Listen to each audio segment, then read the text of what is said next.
I remember sitting in class in probably like third grade and we were practicing our English cursive writing. And I remember looking over at one of my friends and his hand was like covered in lead smudges. And I asked him what had happened to his hand and he was like, oh, I'm left-handed and it happens because, when I write, I have to drag my hand across all the text that I've already written. I'm right-handed myself, and I know that the vast majority of people worldwide are right-handed, but this still felt like such a cruel fate to me. Like, if English, for example, wrote from right to left, then I would be the one having the smudges on my hands. And it turns out that right-hand dominance is probably actually responsible for the way that we write English. And more broadly, hand positioning likely determined lots of the different directions that text can go cross-culturally. And it's a really cool thing to explore.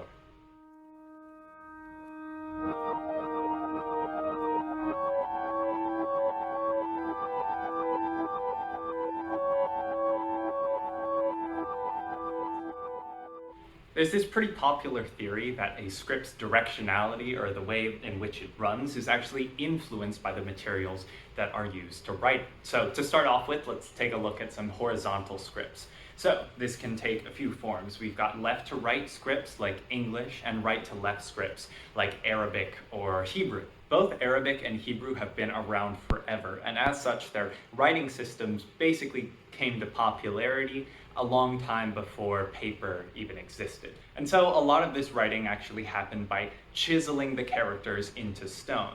And I've got my makeshift hammer and chisel right here. So if you're planning on chiseling something into stone and you are right-handed like most people are, you are going to want to have your hammer in your right hand and the chisel in your left hand. Now, if you cross your hands, this is pretty awkward, right? This would be a left to right system. But if you keep your right hand on the right side and go from right to left, that's a lot easier. And so Arabic and Hebrew and languages like that that go from right to left were likely influenced by these tools. Scripts like the Latin script, which English bases itself off of, was popularized much later, closer to the invention of paper.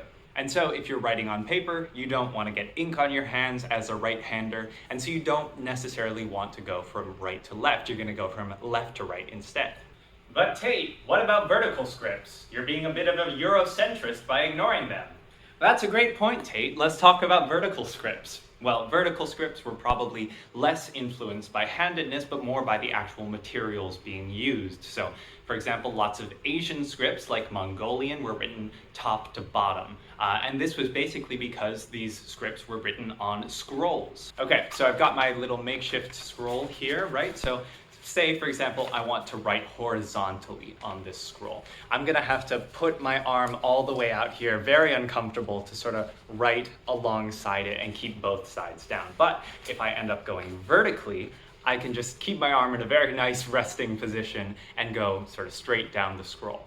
But then there are some scripts like Baybayin, which is from the Philippines. In Baybayin, the text is traditionally written from bottom to top. And additionally, Baybayin is traditionally carved into pieces of bamboo. Imagine I've got a knife and a piece of bamboo. So if I try and carve this piece of bamboo horizontally, I'm not going to have a whole lot of leverage, right? I'm moving my hand from side to side. And if I'm moving my hand from side to side, it's going to slip off pretty easily. But if I try and carve more vertically, that's going to be a whole lot easier. The problem is, if I try and carve towards myself, I'm at risk with stabbing myself in the stomach. But if I carve away from myself, that's a whole lot easier. I do want to say before we finish up that while writing materials do influence the way that we write, not every language fits the descriptions that I've laid out for you today. For example, there are several right-to-left scripts that came about after the invention of paper, like the Nko and Adlam scripts of West Africa. These were both created in the 20th century, actually.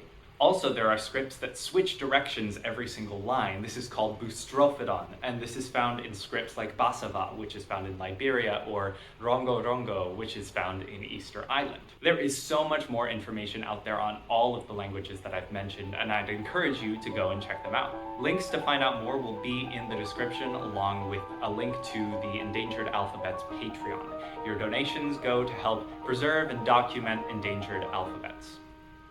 Thanks for watching.